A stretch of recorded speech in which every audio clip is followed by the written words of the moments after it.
So welcome Namita to our brand new series of Fit Friday on our YouTube channel Half Blood Cousin. So Namita, can you tell us about yourself to our viewers first? Sure, Sachin. So, hi everybody. तो मैं by profession एक IT professional हूँ, but मैं शुरू से sports में रही हूँ और I have been a football player primarily. और इसके अलावा मैंने बैडमिंटन, टेबल टेनिस, एथलेटिक्स इन सब में पार्ट लिया है. और मैं लास्ट 2 years से रेगुलरली जिम कर रही हूँ and I have majorly been into weight lifting and weight training. तो yeah that's about me. Thank you, Namita. So, so we'll start the conversation because we will be showing to our viewers कि fitness क्या है और every Friday हम first of all fitness के बारे में बताएंगे, alternatively हम nutrition के बारे में भी parallelly बताते रहेंगे. तो पहला जो हमारा वीडियो है हम फिटनेस का layman terms में बताएंगे क्या मीनिंग है, कौन-कौन से लोग इसको स्टार्ट कर सकते हैं. ठीक है, तो सबसे पहले मैं गुरप्रीत से पूछता हूँ कि गुरप्रीत फिटनेस का मतलब क्या है तेरे हिसाब से? फिटनेस बेसिकली 2 तरीके की हुई, एक तो फिजिकल फिटनेस होगी और एक mental fitness. No, don't go into the English terms. Simple सी लेमन टर्म में पंजाबी भाषा में बता कि फिटनेस तेरे हिसाब से मतलब क्या है? तंदुरुस्त रहना. भी तंदुरुस्त रहना. वो कैसे रह सकते हो आप? बाय रनिंग या जो भी आपकी हॉबी उसे फॉलो करके. जब तेरे पापा तेरे को बोलते हैं कि भैया फिटनेस की ओर ध्यान दो, तो तेरे दिमाग में क्या आता है? रनिंग हो गया या फिर अपनी डाइट को इम्प्रूव करना, जल्दी उठना, जल्दी सोना. ओके. सो मैं देखता हूँ कि काफी इंडियंस के दिमाग में सबसे पहले यही सवाल आता है, यही जवाब आता है कि फिटनेस के मामले में वो कहते हैं कि भाई अच्छे खासे डोले हो, जिम जाओ और टी शर्ट अच्छे से आ जाए, बस ये फिटनेस है उनके दिमाग में. क्या आपका भी यही राय है नमिता? तो सचिन, जैसे गुरप्रीत ने कहा कि रनिंग करना भी एक पैरामीटर है फिटनेस का, which is correct. Running is also a part of fitness. तो लेकिन अगर हम लेमन भाषा में कहें तो सिंपल टर्म्स में अगर कोई भी इंसान अपना डेली रूटीन का काम आसानी से कर पा रहा है तो वो फिट है. तो लेकिन उसके अलावा अगर हम थोड़ा डेप्थ में जाए तो फिटनेस के 4 पैरामीटर्स है. There are 4 S's of fitness, which is strength, stamina, stability and stretch. तो ये जो 4 पैरामीटर्स हैं ये हमें कवर करने बहुत जरूरी है अपने एक्सरसाइज प्रोग्राम में. तो this is how I define fitness. Okay. So next question is strength, stamina, stability और स्ट्रेच के बारे में. इन 4 पैरामीटर्स को थोड़ा बहुत डिफाइन कर पाओगे कि हम? बिल्कुल. तो जो हमने 4 पैरामीटर्स बोले फिटनेस के, विच is strength, stamina, stability and stretch. तो स्ट्रेंथ से स्टार्ट करते हुए हम सबसे ज्यादा आजकल अगर हम देखें तो हम स्ट्रेंथ पे काम करते हैं. स्ट्रेंथ का मतलब है अपनी स्ट्रेंथ बढ़ाना, विच मीन्स अपने मसल्स को बढ़ाना, राइट. और वो आ सकता है वेट ट्रेनिंग एक्सरसाइज से जो हम जिम में करते हैं, और नॉट जस्ट जिम में, हम बॉडी वेट ट्रेनिंग से भी स्ट्रेंथ को इम्प्रूव कर सकते हैं. ये बहुत ही इंपॉर्टेंट फैक्टर है चारों में से. सेकेंड, अगर हम स्टैमिना की बात करें तो स्टैमिना जो है वो किसी भी ऐसी एक्सरसाइज से आ जाएगा जिसमें आप अपनी हार्ट बीट को फास्ट करते हैं, जैसे cycling, jogging, running, skipping, dance, कोई भी activity in terms of sports. तो इनमें से हम कुछ भी कर ले, it is all working on our stamina. Third parameter आता है stability and the fourth one is stretch. ये दोनों पैरामीटर्स योगा से बहुत अच्छे से कवर होते हैं, स्टेबिलिटी एंड स्ट्रेच. तो जैसे कुछ स्पेसिफिक आसन है, जैसे वृक्ष आसन है, that is working on our stability, जिसमें हम एक पैर पर खड़े होते हैं. Okay. यहाँ पे मेरा एक क्वेश्चन है, जैसे हम कहते हैं ना जो बॉडी बिल्डिंग्स करते हैं या जो ज्यादा मसल ग्रो करते हैं तो उनमें जो स्ट्रेच है उनकी बॉडी में वो कम हो जाता है. तो आप कह रहे हो कि हमें वो चारों जो फैक्टर्स हैं उन्हें वो करना भी है, फॉलो करना. आप बिल्कुल, तो वो चीज कैसे होगी? हाँ, आप बिल्कुल सही कह रहे हो कि जैसे ज्यादातर बॉडी बिल्डर्स हैं जो वो लोग जब बहुत एक्सेसिवली स्ट्रेंथ ट्रेन करते हैं तो उनमें स्ट्रेच यानी फ्लेक्सिबिलिटी कम हो जाता है. उसका रीजन ये भी है बिकॉज वो लोग ज्यादातर फ्लेक्सिबिलिटी या स्ट्रेच पर काम नहीं करते हैं या कम काम करते हैं. तो अगर आप पैरेलली स्ट्रेंथ बिल्डिंग करते हुए पैरेलली अगर आप फ्लेक्सिबिलिटी या स्ट्रेच पर काम करोगे तो वैसा बल्कीनेस और वैसा मसल ग्रोथ नहीं होगा जो एकदम स्टिफ कर देगा आपकी बॉडी को. तो आई थिंक आपको साथ में अपने this is what calls for a perfect workout routine which includes all the 4 parameters जो आपकी ओवरऑल बॉडी डेवलपमेंट पर काम करे and not just body, it includes your mind as well.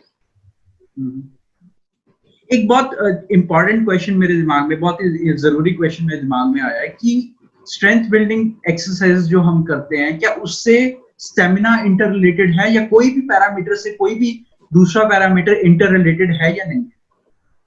Definitely है, because our body is a complete unit. तो आप ऐसे exactly सारी चीजों को आइसोलेट नहीं कर सकते हो। सो इफ सपोज आप डंबल प्रेस कर रहे हो, ओवरहेड डंबल प्रेसेस कर रहे हो, तो उसमें भी आपका ये फैक्टर आता है जिसको हम बोलते हैं स्टेबिलिटी। अगर आपकी बॉडी स्टेबल ही नहीं है, if you are not able to balance yourself from the core, आपका कोर स्टेबल नहीं है, तो आप वो अच्छे से नहीं परफॉर्म कर पाओगे। और अगर हम बात करते हैं स्टैमिना की, तो डेफिनेटली नंबर ऑफ रेप्स पे भी डिपेंड करता है कि आपका स्टैमिना बिल्ड हो रहा है, कितना हो रहा है। It depends on how you are doing your strength exercises.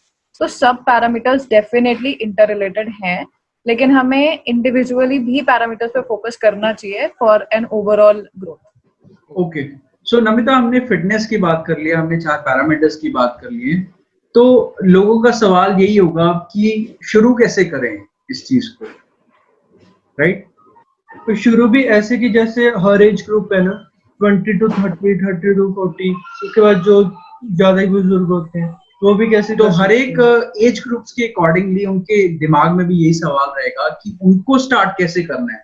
वो बच्चे की सोच डिफरेंट रहेगी, बड़े की डिफरेंट रहेगी, तो हर एक एज ग्रुप के अकॉर्डिंगली भी क्वेश्चन डिफरेंट ही आएगा कि उनको स्टार्ट कैसे करना। बहुत अच्छा सवाल है आपका गुरप्रीत और सचिन। तो मेरे हिसाब से जो सारे चारों पैरामीटर्स हैं फिटनेस के, ये सभी एज ग्रुप के लोगों को इनकॉर्पोरेट करने चाहिए अपनी लाइफ में अलग अलग तरीकों से। जैसे अगर हम स्टैमिना की बात करें, तो अगर कोई 50 प्लस है तो वो रनिंग ना करके वॉक करे या साइकिल चलाए या बैडमिंटन या कोई स्पोर्ट खेले, तो उसके लिए वो ज्यादा बेटर है रादर देन एनीबॉडी जो 30 साल का है या उससे कम उम्र का है। तो वो रनिंग करना अगर प्रेफर करे तो वो अपनी स्टैमिना के पैरामीटर पे काम कर सकता है। तो अगर हम स्ट्रेंथ की बात करें, तो जो यंगर एज ग्रुप्स हैं वो लोग जिम में जाके हैवी वेट लिफ्टिंग कर सकते हैं, और वेराज जो बड़े एज ग्रुप्स है they can start with body weight training first घर पर, और धीरे धीरे वो एक्सटर्नल वेट्स को इंक्लूड कर सकते हैं। तो ये जो पूरा प्लान है ये सभी एज ग्रुप्स के लिए एकदम डिफरेंट रहेगा depending on your health conditions और आपकी बॉडी क्या अलाउ करती है उसके अकॉर्डिंगली।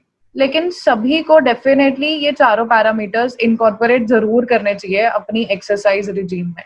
तो नेक्स्ट क्वेश्चन है कि बहुत सारे यूट्यूबर्स हैं और गूगल पे भी आपको आंसर्स मिल जाएंगे कि एक जनरल प्लान सा दे देते हैं, राइट, कि इस चीज को फॉलो करो तो बहुत अच्छी बॉडी बन जाएगी। क्या वो जो जनरल डाइट देते हैं वो सबके लिए एप्लीकेबल है या नहीं है?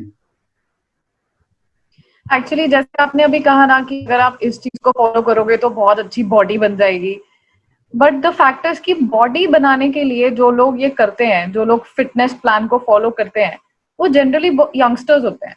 जैसे जैसे जैसे हमारे पेरेंट्स है या कोई भी एज होता है, उनको रहता है कि यार अगर मैं एक्सरसाइज कर रहा हूँ तो मुझे बीमारी ना लगे, मेरे घुटनों में या मेरी बैक में प्रॉब्लम ना आए, राइट? तो ये जो एक एस्पिरेशन है ना माइंड में कि मेरी बॉडी ऐसे दिखे, तो अगर ये माइंडसेट है तो फिर ये जो हमारा प्लान है, this is not only on the parameter कि आपकी बॉडी अच्छी दिखे। वी आर ऑल इंडिविजुअल्स, और हमारा गोल फिटनेस का जनरली यही होना चाहिए कि मुझे कोई बीमारी ना लगे। एंड स्पेशली अगर आप बहुत बड़े एल्डरली एज ग्रुप में हो, आपने देखा होगा कि बहुत बार जिम में ऐसे लोग जिनकी बहुत अच्छी बॉडी है एक्सटर्नली, वो फेंट हो जाते हैं या कई बार हार्ट अटैक भी आ जाता है। तो इसका क्या मतलब है? आप तो बहुत टाइम से वेट ट्रेनिंग कर रहे थे, बाहर से एक्सटर्नली आपकी बॉडी बहुत फिट दिखती है, बट फिर भी आपको चक्कर आ गया, आप ब्लैकआउट हो गए। Why did that happen?